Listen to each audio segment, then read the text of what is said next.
Hey viewers, good morning. Today we discuss about urine. What is urine? Urine is a liquid waste product produced by the kidney.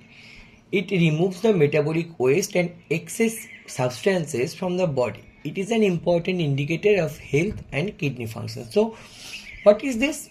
When blood passes through the glomerulus, that time the excreted material that present in the blood and not required for our body getting excreted, getting filtrated from the glomerulus and enters into the Bowman's capsule, and the waste material getting removed from our body, through which this waste material removed from our body, the entire liquid substances is known as the urine.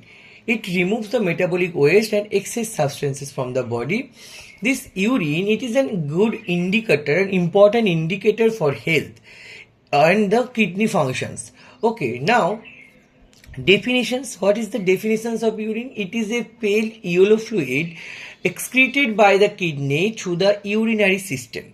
It contains the water, dissolved salt, metabolic waste and toxins removed from the body. Now, this is the compositions of urine. Urine is composed of water, nearly 95%. On the other hand, it also contains some solid substances like urea, nearly 2%, creatinine, uric acid, electrolytes, ammonia, and small amounts of hormones, vitamins, and the pigments that contains nearly 2%. Okay, now what are the physical characteristics? How it can, how we identified it at the urine sample? Okay, the color of the sample must be pale yellow or to amber color. Odor of the sample will be slightly aromatic. pH of the sample must be 4.5 to 8, average nearly 6. Specific gravity must be 1.005 to 1.030. Volume must be nearly 1 to 2 liters per day. These are the physical characteristics that determine that the substance of sample is urine or the patient is normal in normal conditions. Okay, now urine formations. How urine getting formed in our body? Mainly, this urine formed in our body via 3-step mechanism. First step is glomerular filtration.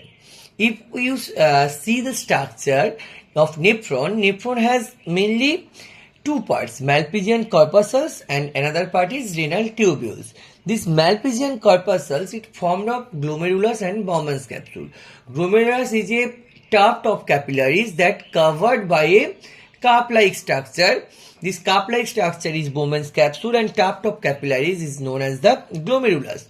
When blood passes through this glomerulus, the excreted materials that present in the blood not required for our body getting filtrated through the glomerular glomerular wall pore, and it enters into the Bowman's capsule through the slit pore. Okay, this filtration is known as the glomerular filtrations.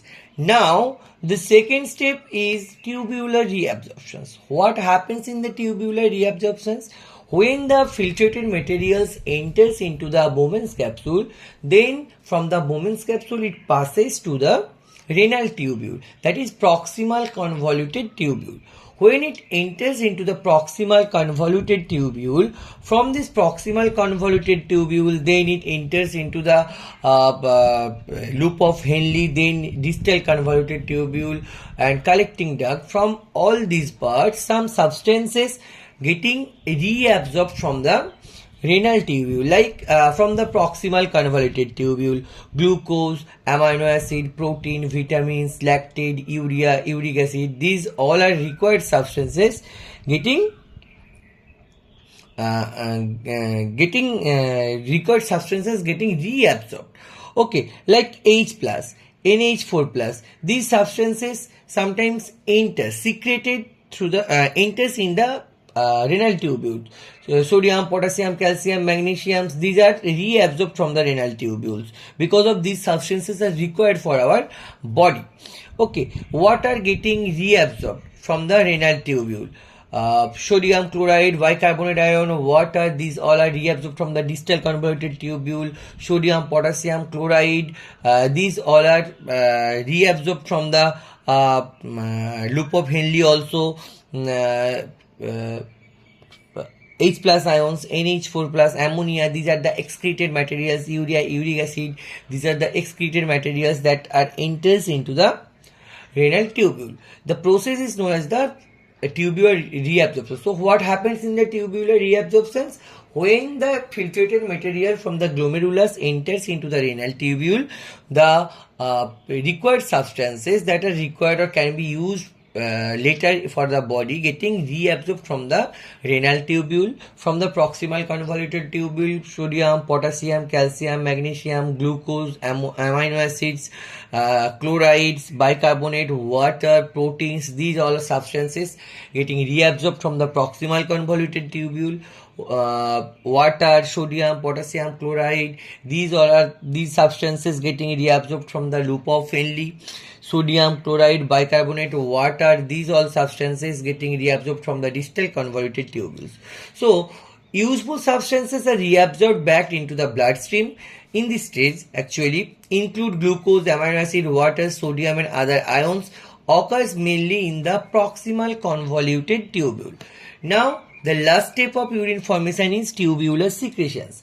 What happens? Additional waste substances are actively secreted into the tubules. In this phase, when urine starting to form, tubular reabsorption happens, then some substances from the renal tubule also secreted into the urine, like hydrogen ions, potassium ions, drugs, toxins. These substances getting mixed into the urine.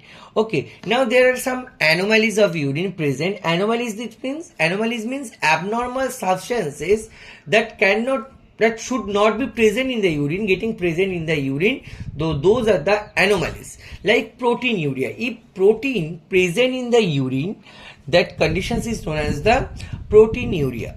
Hematuria, normally blood is not present in urine, but if blood is present in the urine, that conditions will be known as the hematuria. Glycosuria, normally glucose is also not present in the urine. If it present in the urine, then it will be known as the glycosuria. Ketonuria, if ketone body present in the urine, it will be known as the ketonuria. Bilirubinuria, if bilirubin present in the urine, that conditions will be known as the bilirubinuria. Now, what are the clinical importance? Now, urine analysis means analysis of urines. It helps to diagnose kidney disease, diabetes mellitus, urinary tract infections, liver disorder, metabolic abnormalities. And now, after this discussion, what will be the conclusions? Urine examination is a simple yet powerful diagnostic tool. It is very simple but very powerful because of understanding its formations and compositions helps detect many medical conditions. If anyone can understand how urine getting formed and what is the normal conditions, normal compositions, normal physical appearance, and what getting changed from the normal to abnormal, that may help to detect the medical conditions early. Thank you.